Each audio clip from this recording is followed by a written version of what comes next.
Okay, very good evening friends. ఈరోజు మనము perceptive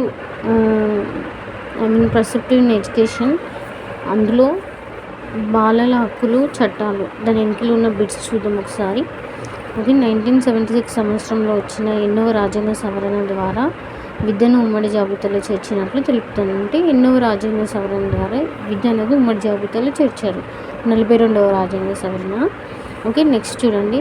నిర్బంధ ఉచిత ప్రాథమిక విద్య గురించి తెలిపే రాజ్యాంగ ప్రకారణం ఏంటిదంటే 45వ ప్రకరణం. అది కూడా గుర్తుపెట్టుకోండి.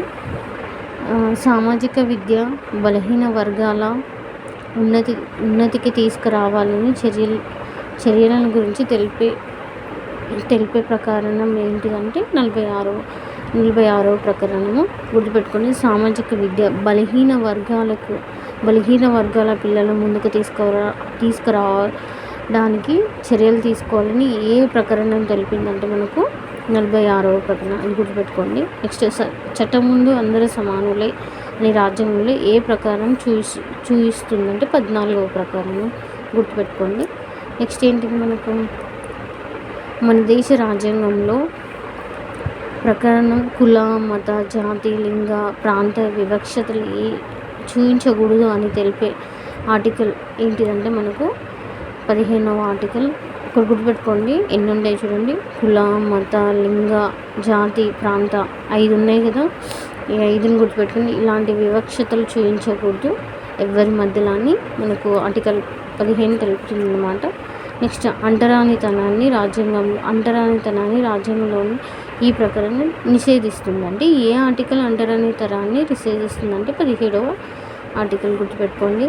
రాజ్యాంగంలో మత స్వేచ్ఛను కలిగించే ఆర్టికల్ ఏంటిదంటే 25వ ప్రకటన అన్నమాట. మత స్వేచ్ఛని ఏ మతాన్నైనా స్వీకరించవచ్చు ఎవరైనా మనకు. అది గుర్తుపెట్టుకోండి. సమాచార హక్కు చట్టం డాన్స్ సంవత్సరంలో రూపొందించింది. అంటే మనకి ఎప్పుడు రూపొందించింది? 2005 రూపొందించింది.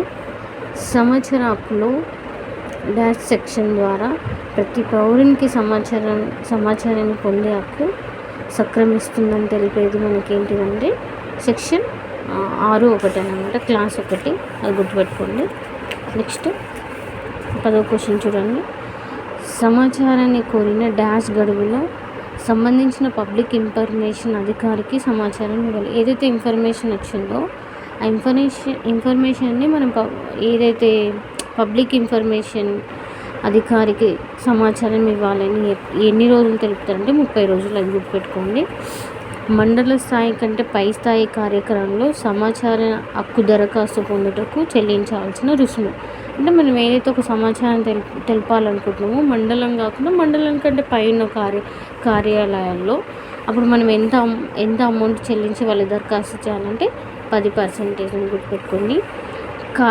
కార్యాలయంలో అధికారి దరఖాస్తు స్వీకరించకపోయినా సమాచారాన్ని ఇవ్వడానికి నిరాకరించిన, ఎక్కువ రుసుము కోరిన, అసంపూర్తి తప్పుడు సమాచారాన్ని ఇచ్చి లేదా సమాచారాన్ని ఇవ్వడంలో ఇబ్బందులకు గురి చేస్తే ఏ సెక్షన్ కింద రాష్ట్ర సమాచార కమిషన్ నేరుగా ఫిర్యాదు చేయవచ్చు అంటే మనకు 18 క్లాస్ 1 అనమాట. గుర్తుపెట్టుకోండి. అంటే మనం ఏదైతే వాళ్ళకి ఏమైనా చెప్పాలనుకుంటున్నాం దాన్ని వాళ్ళు స్వీకరించకపోయినా మనం వాళ్ళకి ఏ విధంగా ఏ ఆర్టికల్ ప్రకారంగా యాక్షన్ తీసుకుంటారంటే 18 క్లాస్ 1. ఓకే, విద్యా హక్కు చట్టం రాష్ట్రపతి ఆమోదం పొందిన సంవత్సరం ఏంటిదంటే మనకు విద్యా హక్కు చట్టం రైట్ టు ఎడ్యుకేషన్ ఎప్పుడంటే August 6, 2009. అది గుర్తుపెట్టుకోండి. విద్యా హక్కు చట్టం డాష్లో అమల్లోకి వచ్చిందంటే ఎప్పుడు అమల్లోకి వచ్చిందంటే మనకు April 1, 2010 అన్నమాట.